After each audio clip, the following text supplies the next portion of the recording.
Nitoy-atrano ny asa fanadiovana ny lakan-dranon'Andretany teny Akadimbahoaka nototsainy ny komina Antananarivo renivohitra.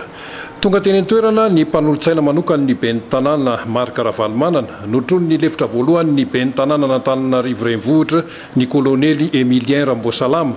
Teo koa ny délégué ny boriboritany faefatra Ramandro Manana sy Lofiniaina Daniel izay nanara-maso ny fizotry ny asa izy ireo. Sady nijery ihany koa ny olana setrainy ny mpivarotra sy ny mponina teny an-toerana vokatry ny fahatsetsena ny lakan-drano any anaty tanàna.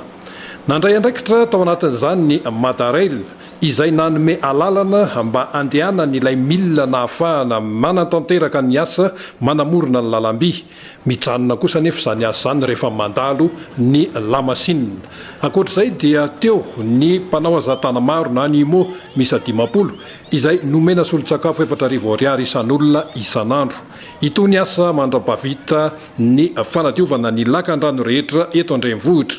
Fa misy kosa ny fanentanana ho an'ny mponina izay hoentin'ny délégué ny boriboritany faefatra Ramandro Manana sy Lofiniaina amin'izao fiavian'ny orana izao. Kasika ny fanadiovana ny canal Andretany izay efa natomboka andro maromaro zay dia tsapa sy fantatra fa somary miadana le asa kanefa dia manomboka rapitso dia hiezaka arak'izay azo atao zany anafainganana arak'izay azo atao ny fanatanterahana an'izay asa satria ao anatin'ny fotoanan'ny fahavaratra tsika zao tonga amin'ny fitenenana hoe lanonam-pahavaratra ka maraina ihany no izy.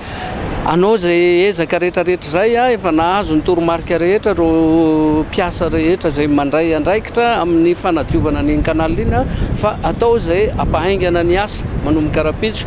Ka eto dia manararoatra manentana antsika olona rehetra mponina zay manamorona n'iny canal Andretany iny zay lalovany canal Andretany iny fa mba hifanometanana sy hifanampy mba ahafahantsika miroso aingana dia aingana. Efa maro zao ny olona no mitaraina fa dibo-drano sahady amin'ny mahatanana iva ny 4e arrondissement iny faritra iny dibo-drano sahady ny vahaolana amin'izay fialana amin'izay tondrahany rano zay dia ny fahavitany ny canal Andretany iny koa manentana antsika menakavy hifanometanana hifampirisika hifanome hery mba ahafahantsika miroso dia manantena fa isika indrindrindrindra ato amin'ny boriboritany faefatra isika mponina amin'ny boriboritany faefatra mba hanometanana ny fiadidinan'ny tanàna Antananarivo amin'izay fanadiovana sy fanaovana fanatohizana n'iny asa fanadiovana ny canal Andretany iny. Vitantsika zany ary ho asehontsika fa rehefa mifanentana sy ny famometanana ny be sy ny maro dia ho totosa farak'izay aingana ny asa ro vita tsara.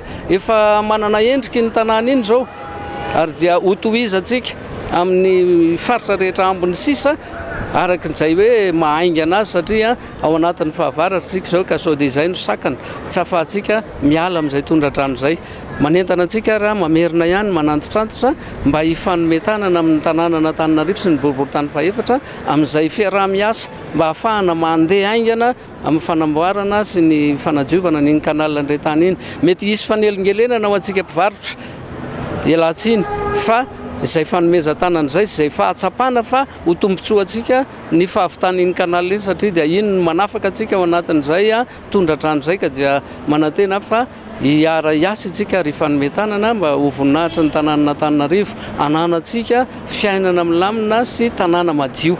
Hatramin'izay zany taty tsisy rano fa takona le lalan-drano dia lasa feno rano hatrany andrefana be any feno lasa feno rano tanànan'olona rehetra any.